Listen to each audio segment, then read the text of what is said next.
community seeking to deepen spiritually, to take care of one another, and to be a blessing to the world. Unitarian Universalism is a faith for all, so bring all of who you are, all of your beliefs, identities, abilities, challenges, gifts, and dreams. Bring all of what you've been and all of what you've done. There is room here for it all. Our congregation includes a wide diversity of beliefs, and we know we don't need to think alike to love alike. We invite you to freely translate the language you hear today. We're not concerned about sounds that children or Lars or anyone else might make during the service, and hope you won't be either. Good morning. So first, I'd like to say thank you to everyone who is able to participate in our RE visioning and partnership conversations or send me their thoughts and reflections. I'm now on the stage of beginning to plan RE for next year. Preliminarily, I'm hoping we have enough volunteers to offer 3 RE age groups. A pre-K to 2nd grade group that'll focus on UU principles and connection with First Parish through a superhero curriculum. I'm really excited for that. A 3rd to 5th grade group that will continue with the younger group's focus, but also add on learning about people from all backgrounds and identities and emphasizing service projects. And a 6th to 8th grade group that will continue with the younger group's learnings, as well as add learning about world religions. For each of these age groups, I'm hoping to find 2 adults to work together to lead RE for 2 Sunday mornings a month for 3 sessions. So you can sign up for fall, for winter, or for spring. So the commitment would be for 6 Sunday mornings, and you would still have an opportunity on the other 2 Sundays to be able to come to the service. In addition, we'll offer several group days where pre-K to 8th grade can gather for a special topic or theme or an open-ended games and crafts day. And in addition to these 3 groupings, we're also hoping to hire childcare staff for next year, and Emerald will be running the youth ministry program. There will be opportunities for volunteers to use a curriculum or a lesson plan that I will prepare, or to work with me to come up with an activity that focuses on a special interest of yours as a volunteer, and to come up with something that you'd like to share with the children. Let's see. So before May the 29th, if possible, please fill out the RE volunteer availability survey. It's in the NNO, or you can send me an email and I'll link that for you. And you're also welcome to join us tomorrow night in the vestry from 5:30 to 7. We'll have a dinner and a planning meeting to talk and plan a little bit for next year.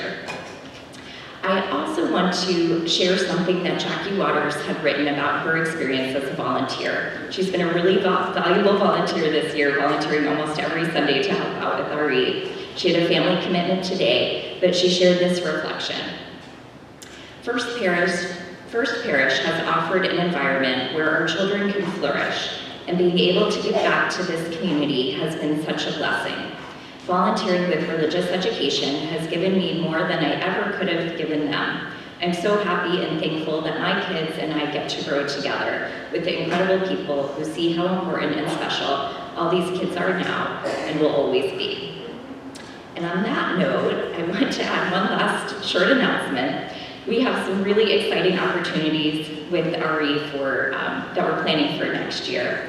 And I'm really happy to share that Jackie Waters will be joining us in a staff role for next year as coordinator. I will continue on in a director role. And I'm so looking forward to collaborating on programming and events with her. This will also allow Jackie to cover when I'm not available. We'll both be part-time, with Jackie at about 5 hours a week and for me at about 18 hours a week. So we'll kind of pull this partnership together, and I just wanted to share that with everyone. We'll have an announcement in the NNO later and share more information as it comes along, but really excited to have Jackie Waters joining us in a collaboration with RE for next year. Thanks, everyone.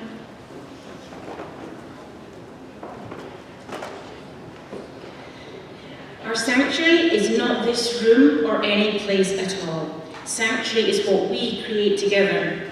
Please come in and rest for a while. You are so welcome here.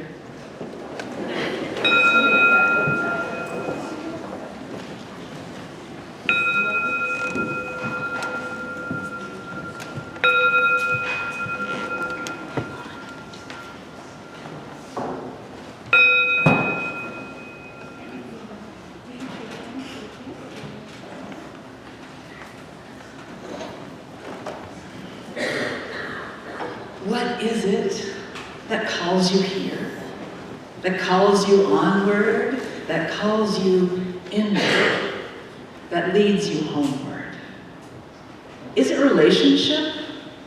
The beating heart of our faith? Yeah, it begins when we share this hour, our truths, this air, our hearts.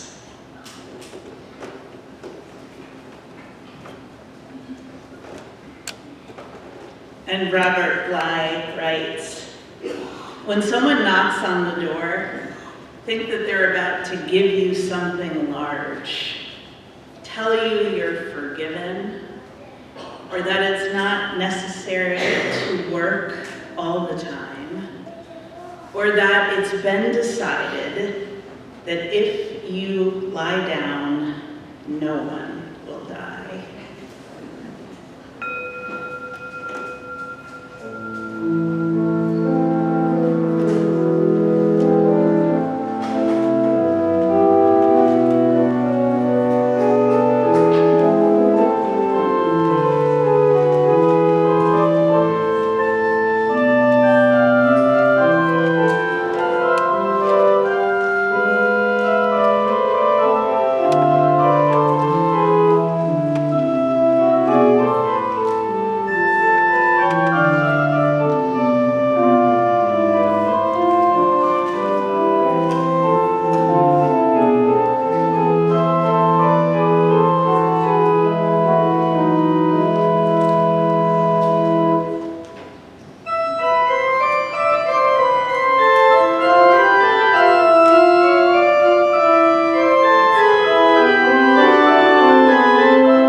invite us to settle into our bodies more fully. Remind us that we are whole and that we belong wholly upon this earth. And we are held in the love that holds all in tenderness. With each bell, I invite you to breathe in and release, or close your eyes and then open them. The first bell is for you.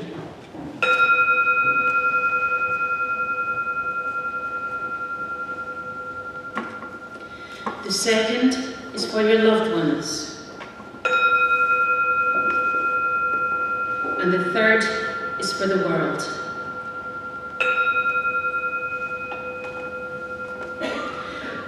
Our opening hymn is Call Down a Blessing. The words are on the insert of your order of service. Blessings come from all directions, so you can sing Call in a Blessing, or Call up a Blessing, or Call out a Blessing.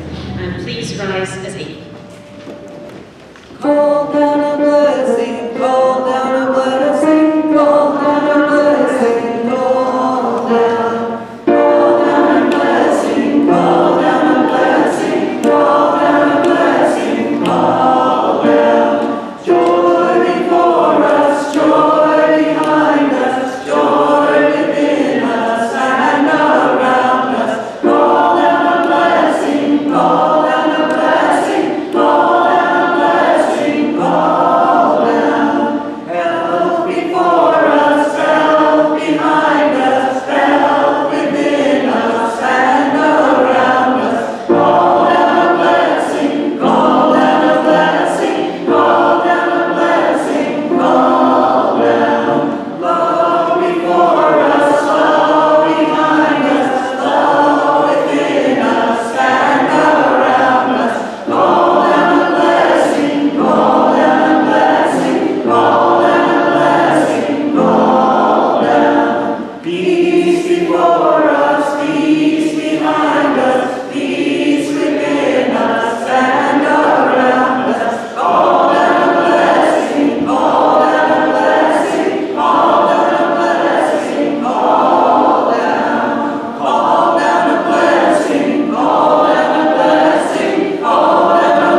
Universalist faith.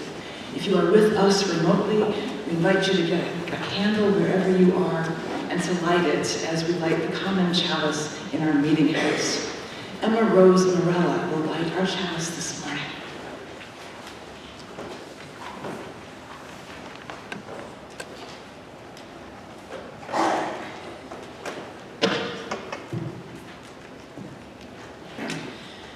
Good morning.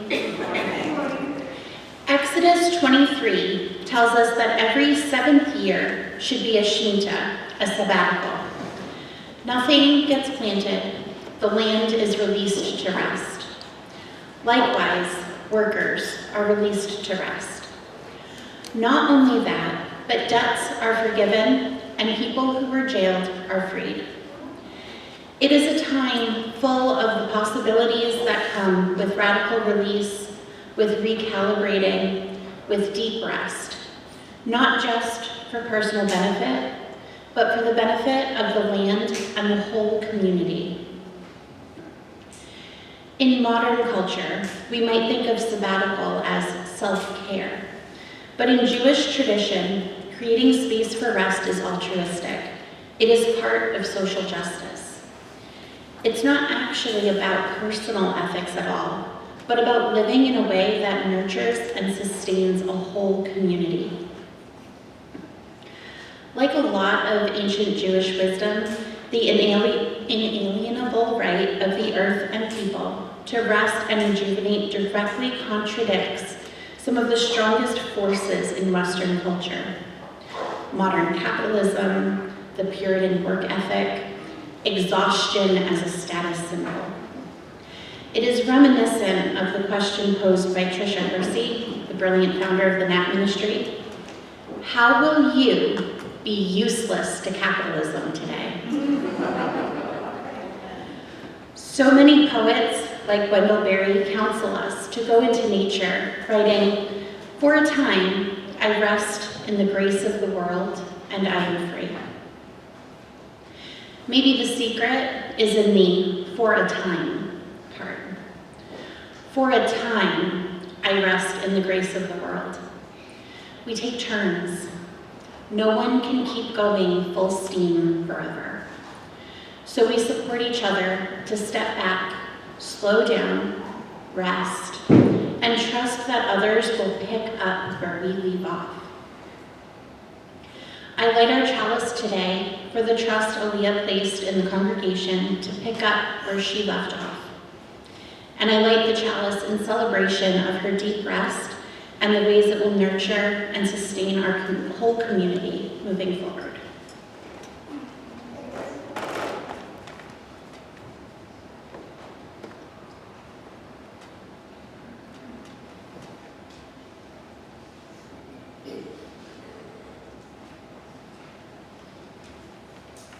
Thank you, Emma.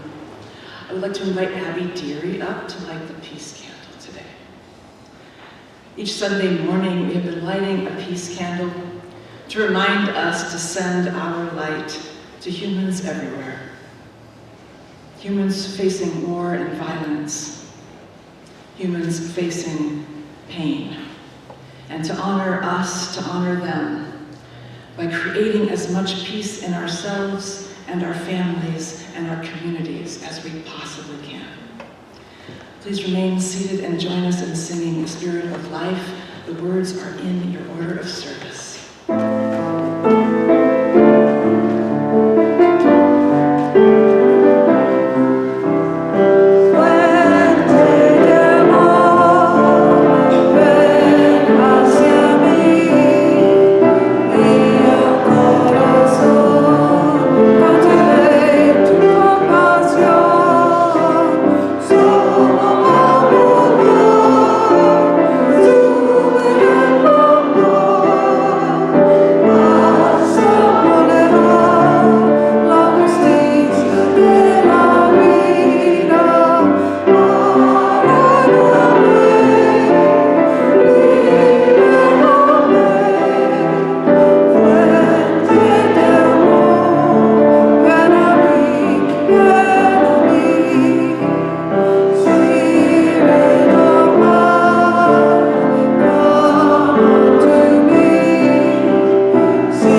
morning.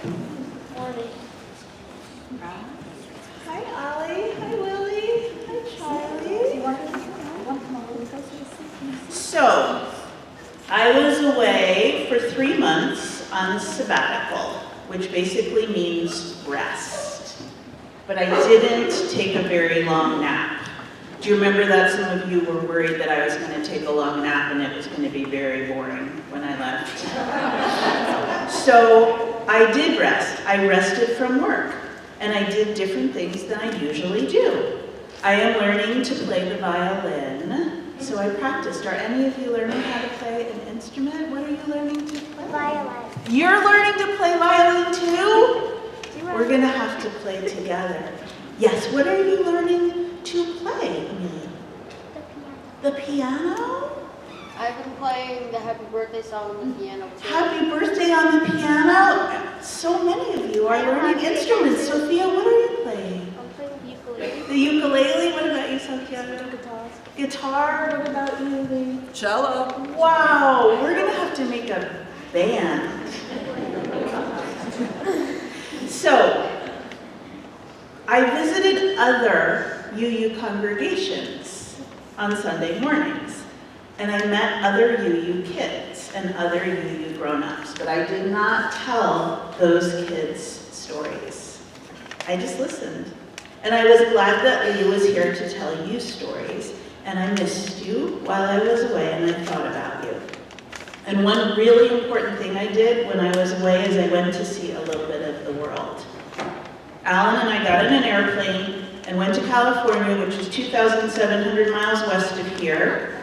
And where my mom lives, I have a mom. And one of my sisters lives there, and 2 of my nephews live there, and we had a good visit. And then about a month later, we got on another plane, and we flew all the way across the Atlantic Ocean to France, which is about 3,400 miles east of here. And we had a really good visit there, too. So this story is about how big the world is, because like the mole in this story, I got to see a little bit of the world. So it's called How Big is the World by Britta Teckentrup. And Lee and I are going to tell it, and Owen is going to hold the book. One morning, little Mole woke up with a big question for Papa. How big is the world? Asked little Mole. Why don't you go and find out? Replied Papa. It's not working. Okay, we'll pass. So little Mole popped out of the little molehill in the middle of the big field. Little Mole met a tiny spider. How big is the world? Little Mole asked the tiny spider. As big as my web, the spider replied. My web is the world. There isn't any more. And Spider crawled away to the end of her world. Little Mole came upon a mouse. How big is the world? Little Mole asked the mouse. I'll do it behind you. Okay. Okay.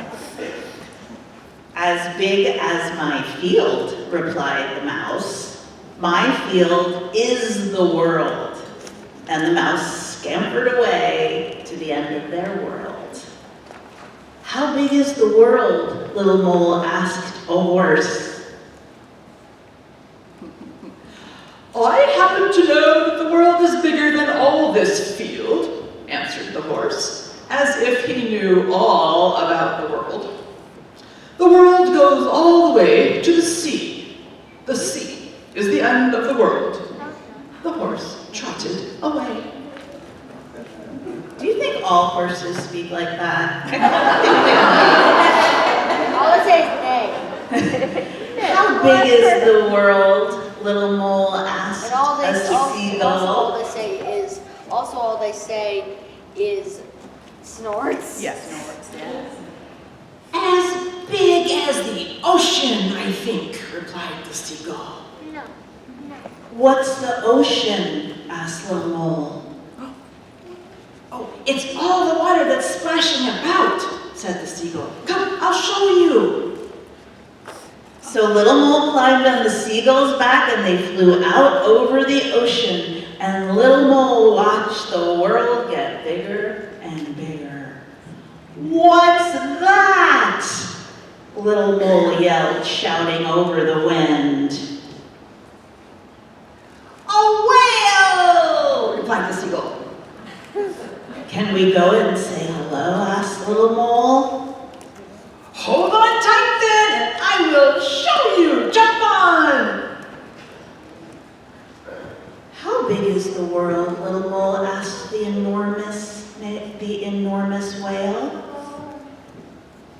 Massive. Now you're welcome. Jump on, I will show you.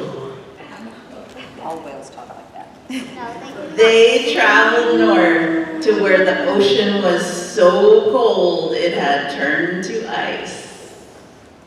Is the whole world so cold? Asked little mole shivering. "I know warmer places," replied the whale. And the whale turned and swam south. The ocean was calm, the air was warm, and as the sun went down, the sky became a beautiful red. "Where does the world end?" asked little mole. Nowhere. And Replied the whale. I have swum this ocean all my life. I have never seen the end. Soon, moonlight danced on the waves. "The world is beautiful, isn't it?" said little mole. The more you look, Replied the whale. the more you will see. So together, they looked. They saw a vast desert. They saw a tall city. They saw huge mountains. They saw wild jungles and colorful creatures and thick forests. There it all is.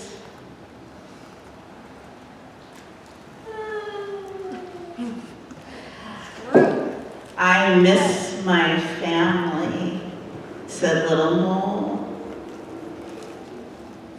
Ah, little one, then it is time to take you home, Said the enormous whale.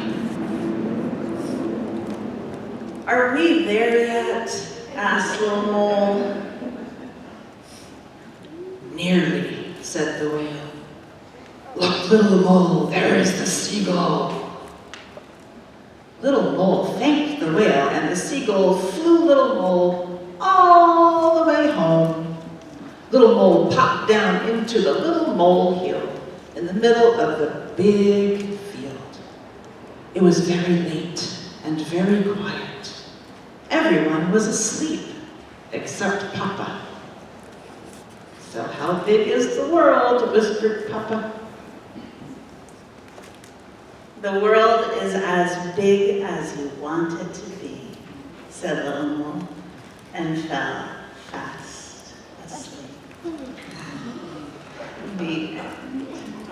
So the choir is going to sing for us now, and if you want to stay up front so you can see better, you are welcome to do that.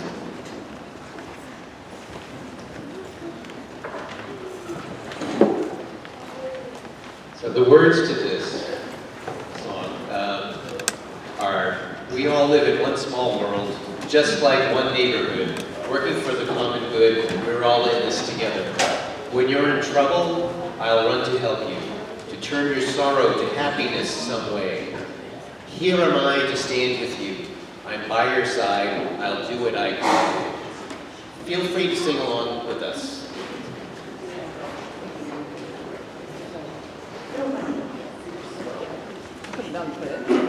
Lee's going to join us in Eggshaker.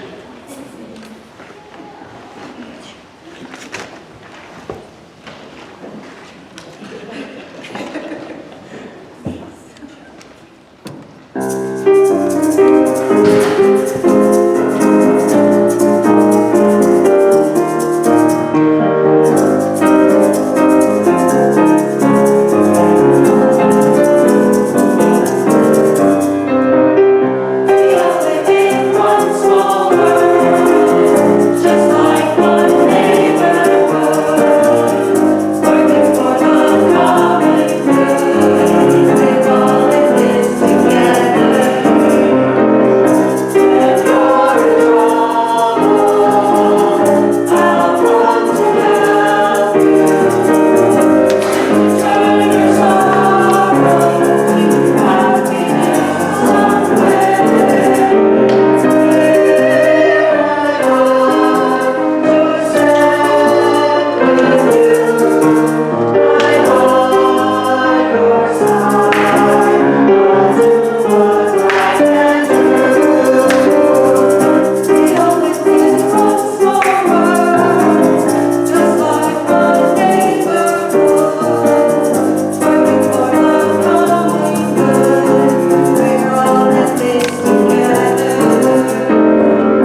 sing the children, youth, and volunteers to religious exploration. The words are in your order of service.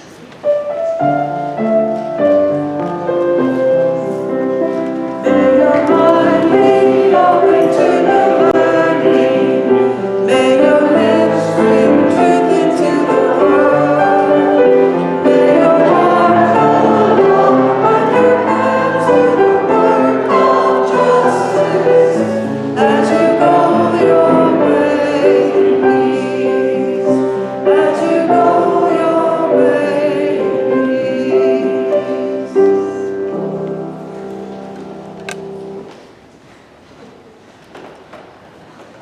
I'll invite us to settle a bit. Maybe take an intentional breath that draws you inward. The words of Etna Danner, addressed to different parts of the self, will bring us into prayer this morning.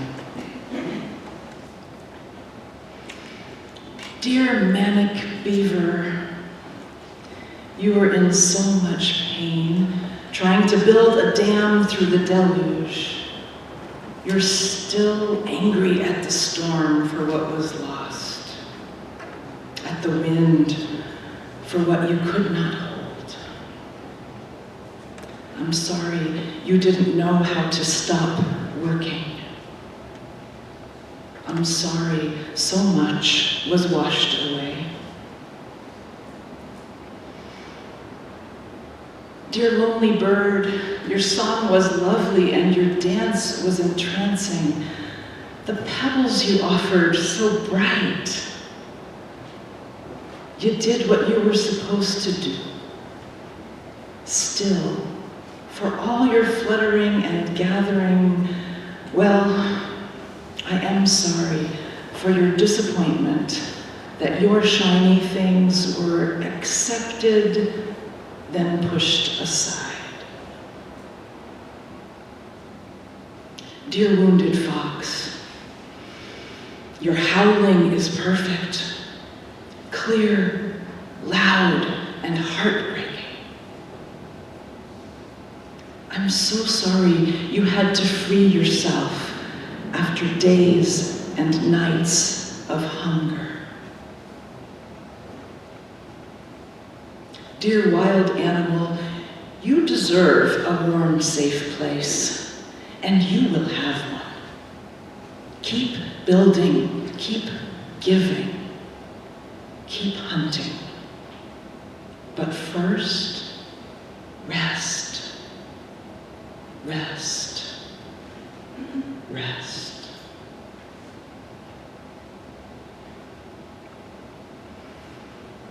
Sinking into the eye of the heart and opening to connection.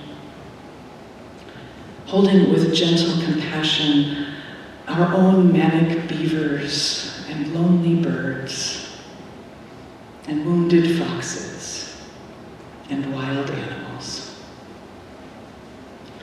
Loving each with a quivering tenderness that does not need to figure out or fix. Only to embrace, only to know all we are is deeply woven into our full humanity and into our full divinity. May we pause and feel ourselves returning home, where healing and forgiveness and full integration come fluidly. Where we give and take freely, where delight dances within and between us. Home where we rest, ready, present. Home where we are the meeting, the receiving and responding combined. In this community of memory and hope, of spacious grace and generosity of spirit, we hold in love those among us who are hurting, who are aching and grieving. We hold in prayer those who are living with mental illness, who are coping daily with the ravages of addictions, who are coping with the sharp pain of financial struggle, with the tight grip of depression, of anxiety, of fear.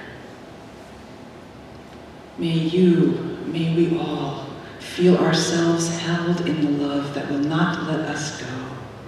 This love that will not let us let each other go. In particular, we send our prayers and blessings today, both to Charles and Pamela, for his ongoing recovery from heart surgery and for the tremendously joyous occasion of their upcoming wedding. May this wounded, love-soaked world feed and nourish us.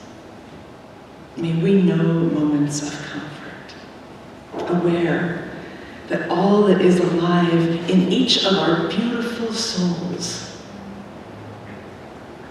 In that awareness, we enter together into the silence, singing at the center of things.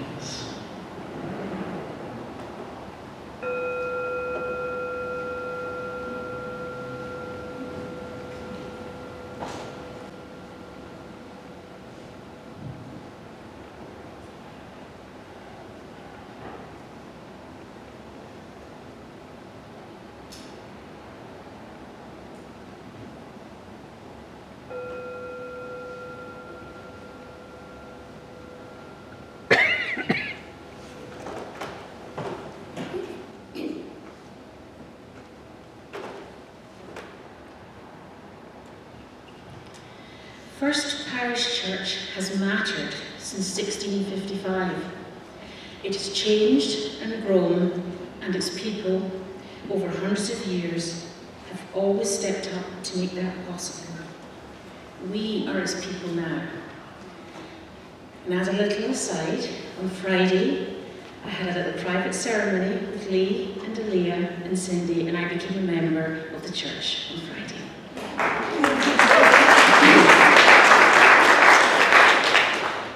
And I was asked, and I have the honor of accepting a position on the Board of Trustees.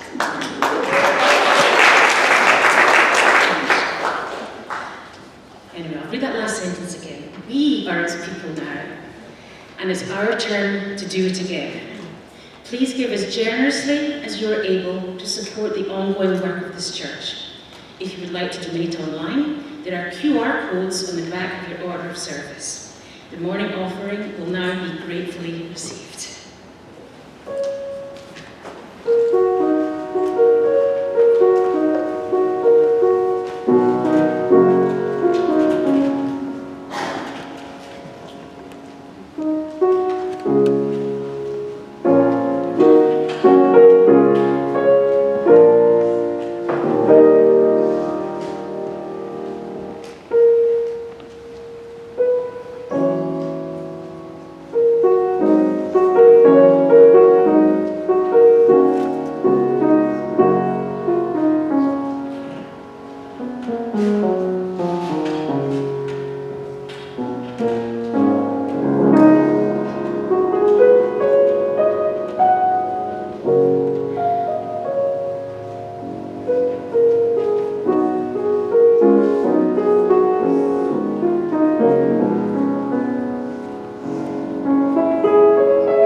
So for the first time in 30 years of ministry, I dreamed the message that I wanted to say to you this morning.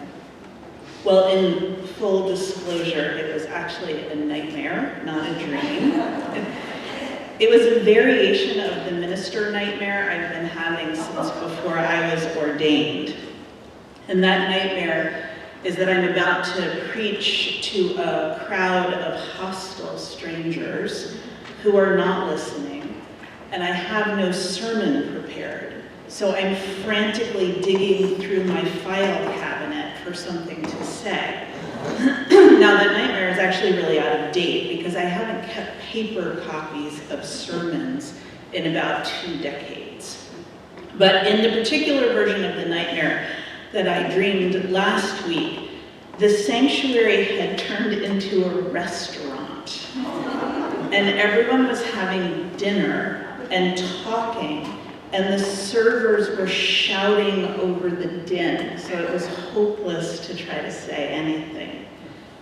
But in the dream, I did have something I really wanted to tell you, which is first and foremost, thank you.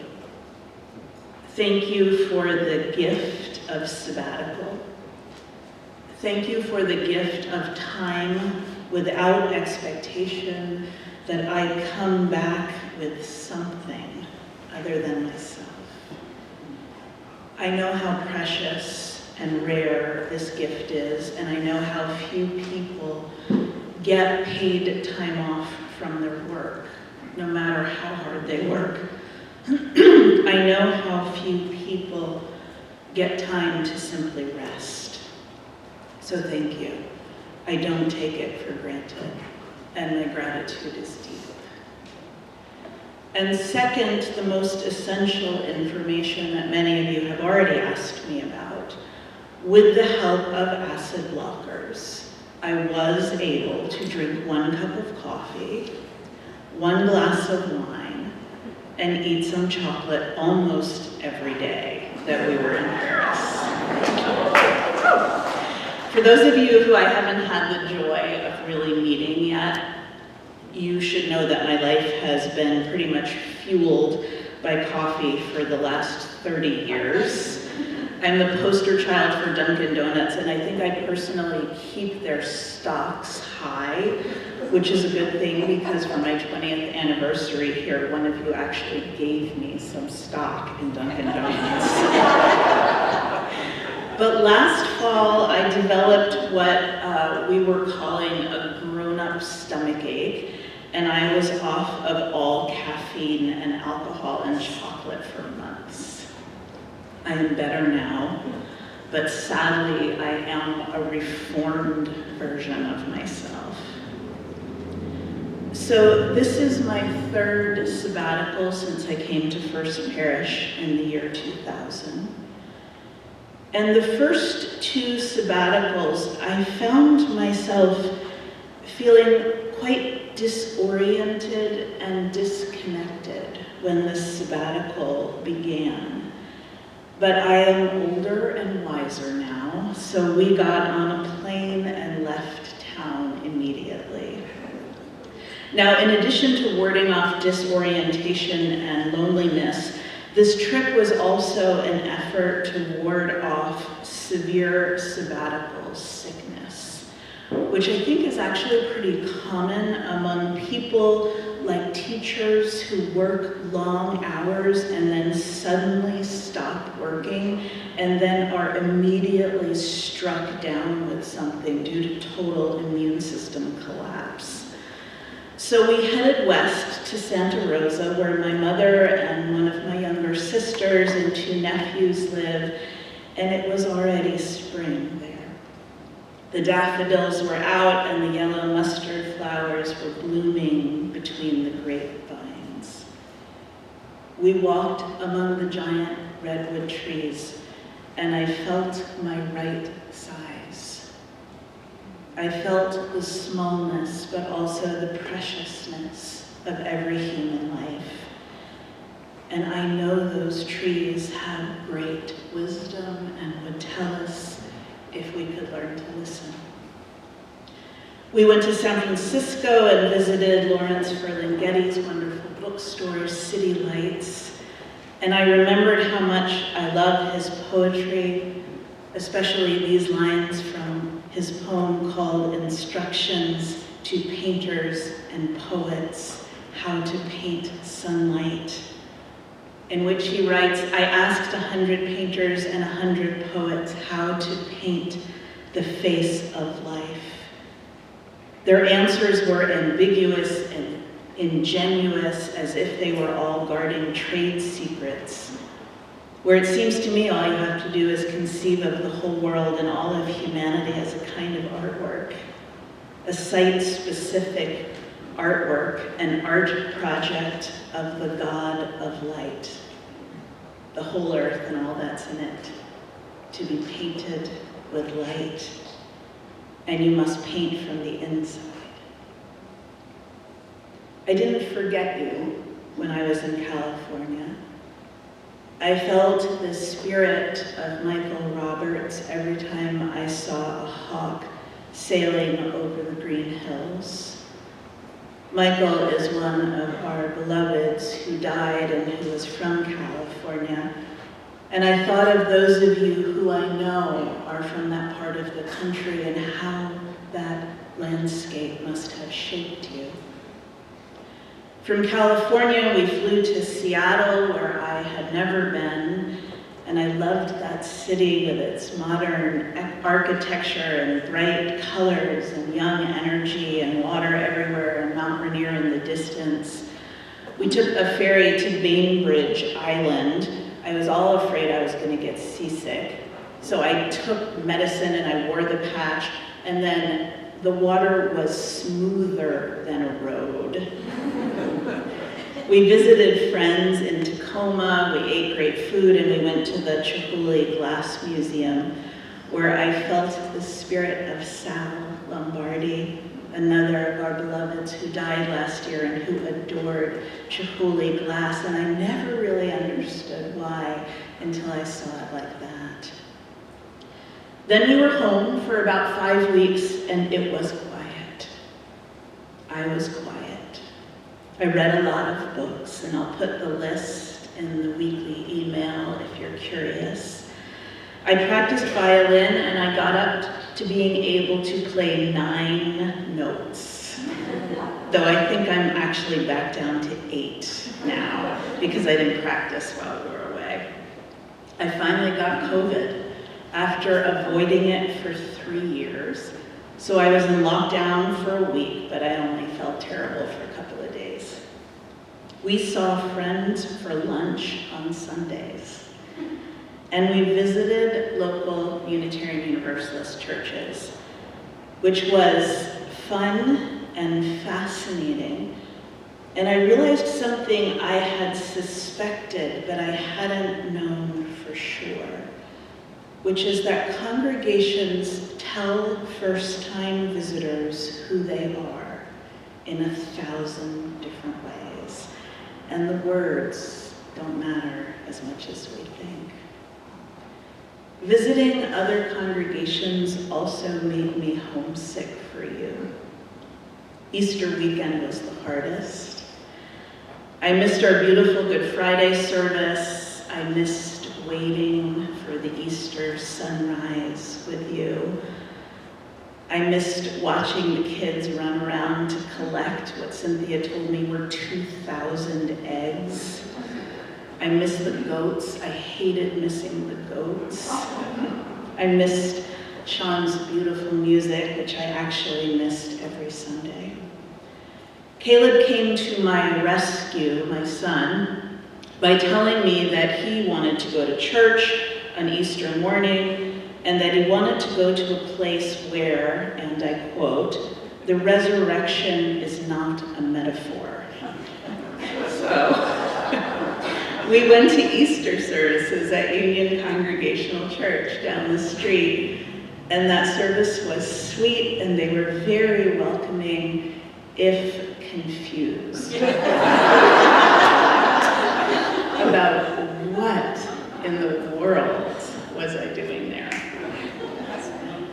On Easter evening, we flew to Paris, where we lived in an apartment in the 14th arrondissement for a month. It was hard for me to leave for so long because a mother worries, but my kids were fine. And once we arrived, I was able to drop right into life in that beautiful city. I lived there my junior year in college when I could actually speak the language.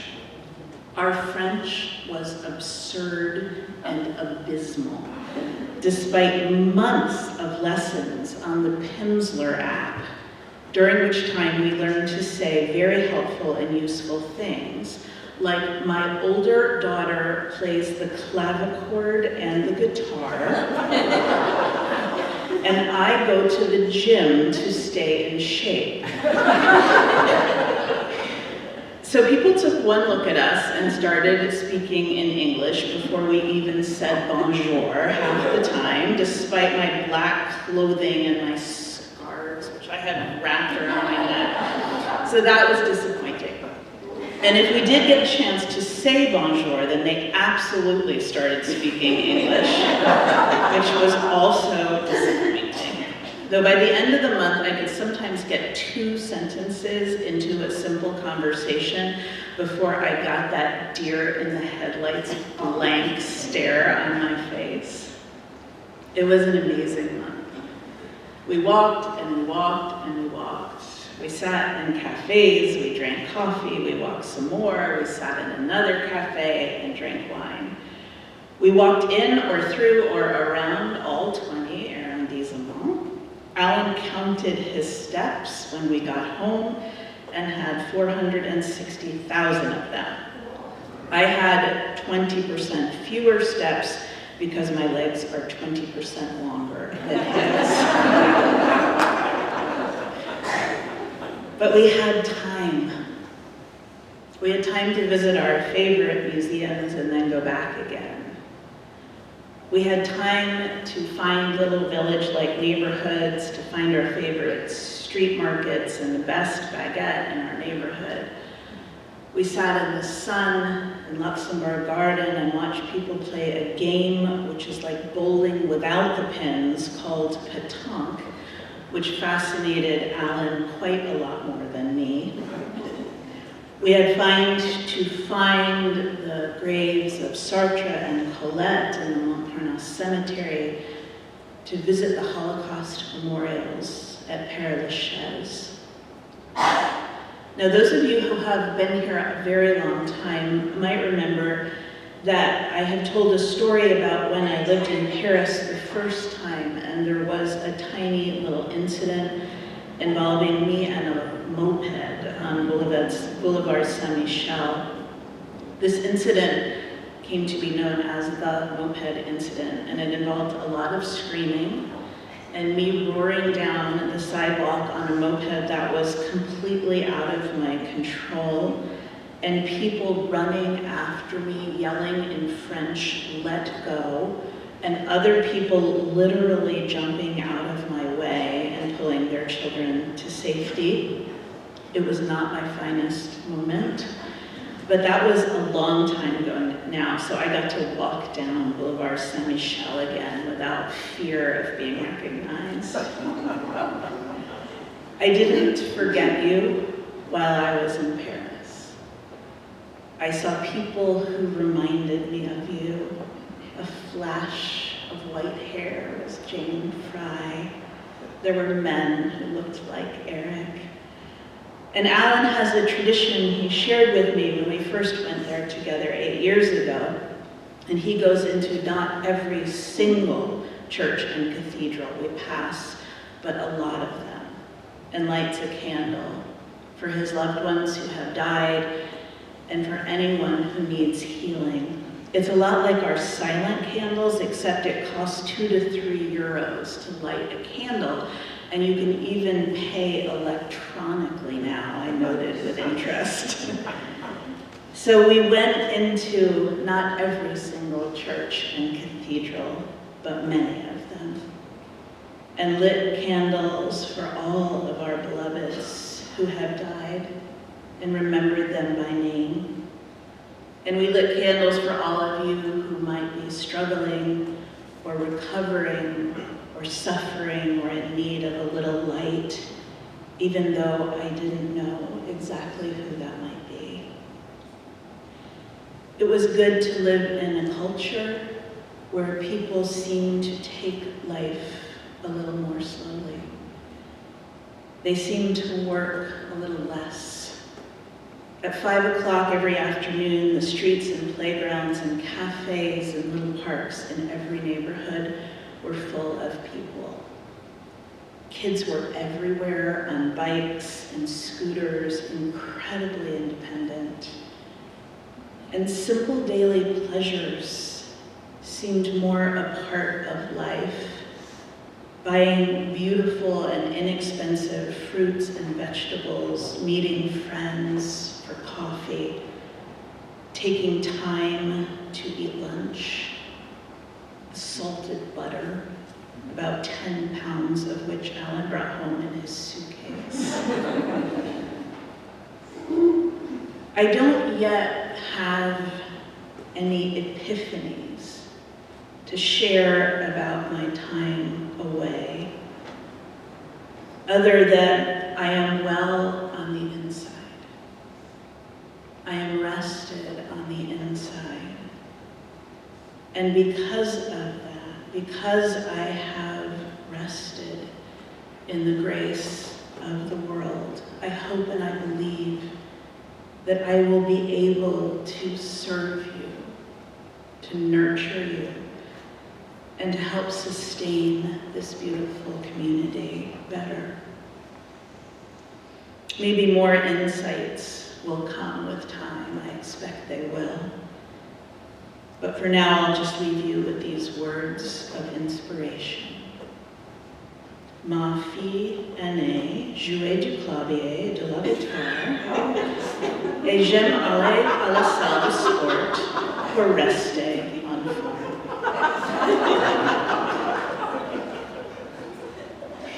So will you rise as you are able, and let's sing together our closing hymn, which is Rewild My Soul, and the words are on your order of service.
knows a love that will not let us go.